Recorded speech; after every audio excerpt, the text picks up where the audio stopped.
नमस्कार दोस्तों, साहित्य की दुनिया में मैं मोनिका आपका स्वागत करती हूँ। तो जो आज कहानी हम सुनने जा रहे हैं उसका नाम है बीवी छुट्टी पर, जो R.K. नारायण जी के द्वारा लिखी गई है।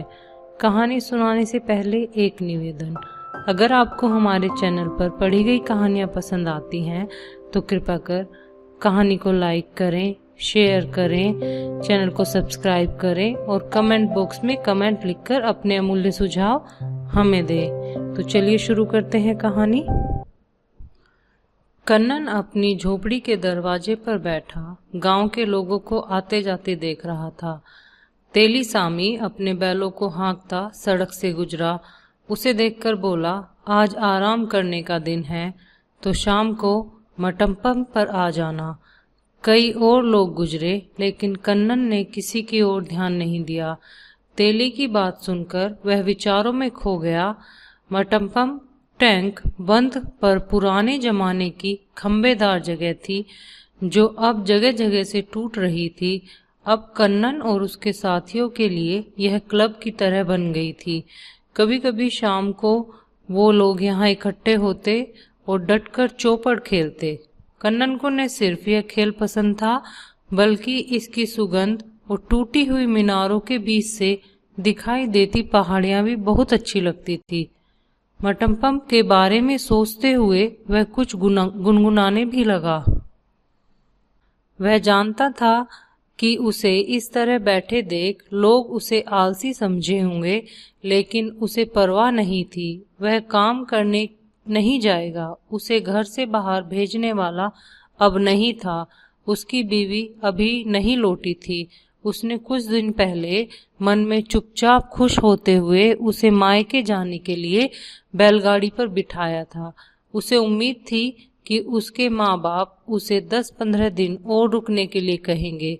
हालांकि अपने छोटे बेटे की अनुपस्थिति उसे अच्छी नहीं लगती थी, लेकिन कन्नन इसे बीवी के ना होने की खुशी की कीमत के रूप में ले रहा था।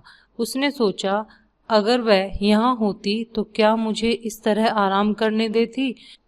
उसे हर रोज 1 रुपया कमाने के लिए नारियल के पेड़ों पर चढ़ना होता, उसके ऊपर लगे कीड़े मकोड़ों को साफ करना पड़ता, नारियल तोड़ तोड़ कर नीचे गिराने पड़ते और कंजूस ठेकेदारों से पैसे लेने के लिए लड़ना झगड़ना पड़ता।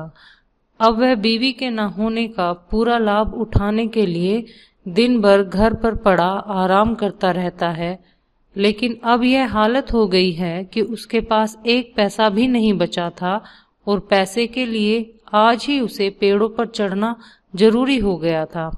उसने अपने हाथ और पैर फैलाए और सोचने लगा कि अब उसे पेड़ों पर चढ़ना कैसा लगेगा।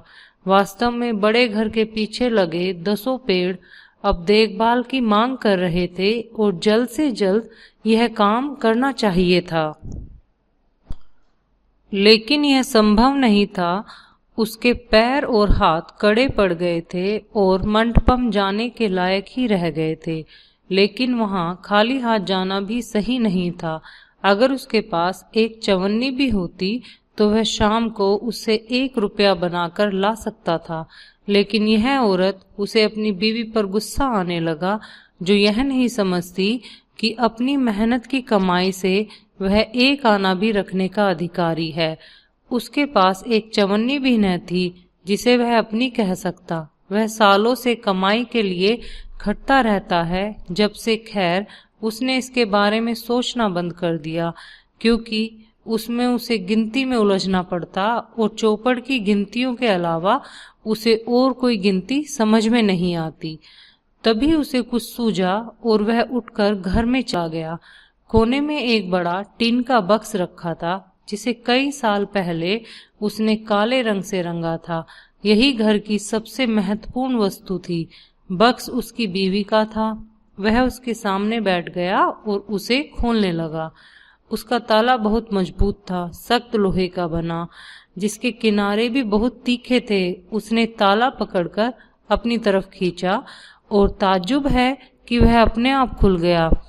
ईश्वर मुझ पर बहुत मेहरबान है, यह सोचकर उसने बक्स का ढक्कन उठाया। इसमें बीवी की कीमती चीजें रखी थी, कुछ जैकेट और 2-3 साड़ियां, जिनमें से एक उसने उसे शादी के समय खुद भेंट की थी। उसे ताज्जुब हुआ कि इसे उसने अभी तक संभाल कर रखा है। हालांकि यह गिनती की समस्या फिर सामने आ जाने से वह रुक गया। उसने इसे इसलिए इतना संभाल कर रखा है क्योंकि वह अच्छी चीजों के इस्तेमाल में बहुत कंजूस है। यह सोचकर वह हंसा। फिर कपड़े उसने नीचे रख दिए और लकड़ी के उस डिब्बे की तलाश करने लगा जिसमें वह पैसे रखती थी। डिब्बा बिल्कुल खाली था, सिर्फ एक पैसा था उसके अंदर जो भाग्य के लिए रखा गया था। कहाँ गया उसका सारा पैसा? उसने गुस्से में भरकर सोचा। वह अपने भाई या किसी और के लिए सारा पैसा निकाल कर ले गई होगी। मैं यहाँ दिन भर मेहनत करता हूँ उसके भाई के लिए। अगली दफा भाई दिखाई दिया तो मैं उसकी गर्दन मरोड़ दूंगा। यह सोचकर उसे बहुत संतोष हुआ। बक्से की ओर तलाशी लेते हुए उसे कोने में रखा एक सिगरेट का टिन हाथ लगा। उसे हिलाया तो भीतर रखे सिक्के बजने लगे। यह डिब्बा देखकर उसे बहुत अच्छा लगा। यह लाल टिन उसके बच्चे का था। उसे याद आया कि कैसे एक दिन उसका बेटा यात्रियों के बंगले के पीछे कूड़े के ढेर में इसे ढूंढकर लेकर आया था। छाती में चिपकाकर दौड़ते हुए आकर उसे यह दिखाया था। पहले तो वह दिन भर इस टीन के साथ सड़क पर खेलता रहा। इसमें बालू भरता, फिर फेंक देता, फिर भरता, फिर फेंक देता। फिर कन्नन ने उससे कहा कि लाओ इसकी गुल्लक बना देते हैं जिसमें तुम पैसे जमा करना। पहले तो लड़का इसके लिए तैयार नहीं हुआ। जब कन्नन ने बड़े विस्तार से गुल्लक में पैसे रखने के फायदे समझाए तो वह मान गया और एकदम बना देने की जिद करने लगा।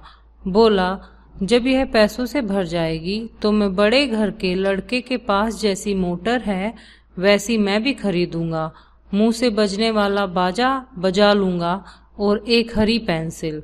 बेटे की योजना सुनकर कन्नन जोर से हंसा। वह लुहार के पास डिब्बा ले गया, उसका मुंह बंद करवाकर उसमें पैसे डालने लायक एक छेद बनवा दिया। अब यह लड़के की सबसे खास चीज हो गई और वह अक्सर इसे बाप के सामने रखकर पैसे डलवा लेता था। अक्सर वह पिता से पूछता, अब पूरा भर गया है क्या? मैं इसे कब खोल सकूंगा? इसे वह अपनी माँ के बक्स में साड़ियों की तह के भीतर अच्छी तरह छिपा कर रखता था और देखता था कि बक्स का ताला अच्छी तरह बंद कर दिया गया है या नहीं।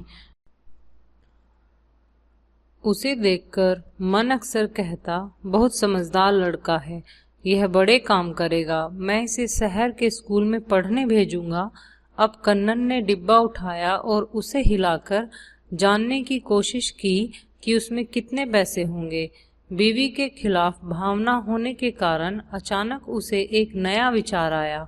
उसने कोशिश की कि डिब्बे से पैसे बाहर निकाले, लेकिन एक भी पैसा बाहर नहीं आया।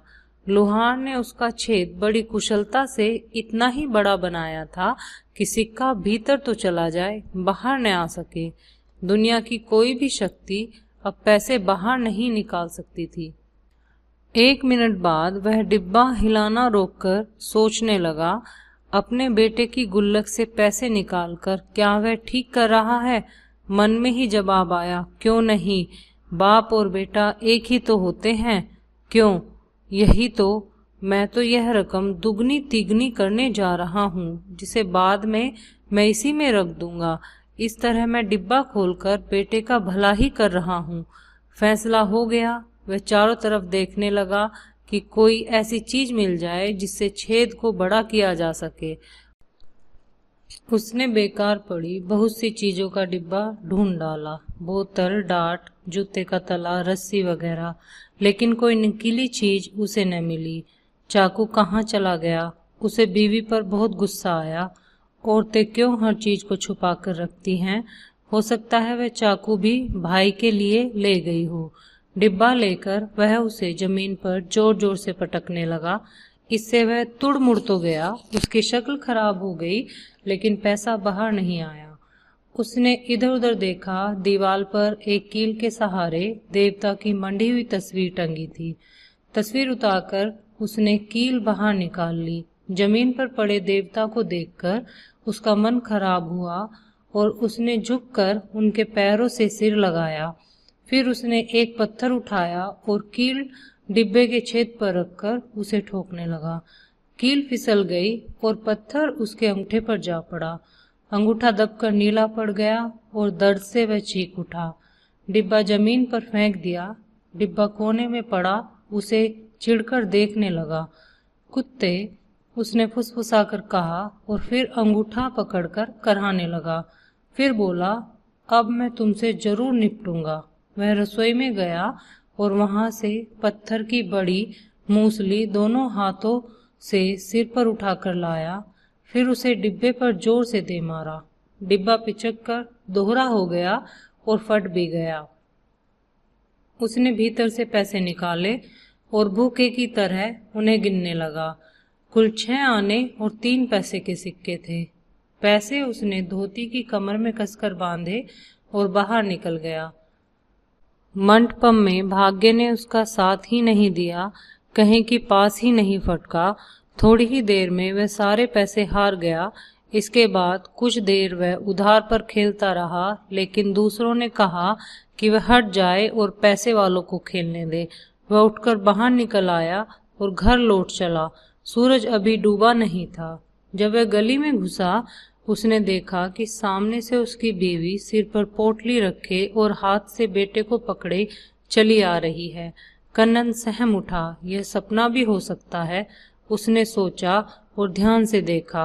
बीवी पास आ गई थी। बोली, बस आ रही थी, मैंने सोचा कि घर लौट चलें। वह दरवाजे की ओर बढ़ने लगी। कन्नन डर कर देखने लगा। उसका बक्स भीतर खुला पड़ा था, सामान बिखरा हुआ था। जमीन पर भगवान की तस्वीर और बेटे का डिब्बा टूटा हुआ। घर में पैर रखते ही उसे यह सब दिखाई देगा। स्थिति निराशाजनक थी। उसने मशीन की तरह दरवाजा खोला। तुम इस तरह क्यों देख रहे हो? बीवी ने पूछा और भीतर चली।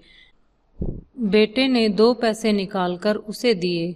चाचा ने मुझे दिए हैं, इन्हें भी गुल्लक में रख दो। कन्नन ने परेशानी की चीख मारी। लड़के ने पूछा, आप यह क्या कर रहे हैं? कन्नन ने अपना नीला अंगूठा दिखाकर कहा, बड़ी चोट लग गई है आज, और कोई बात नहीं। और उनके पीछे अब क्या होगा सोचते हुए घर में घुसने लगा। इसी के साथ कहानी समाप्त होती है। कहानी सुनने के लिए आपका धन्यवाद।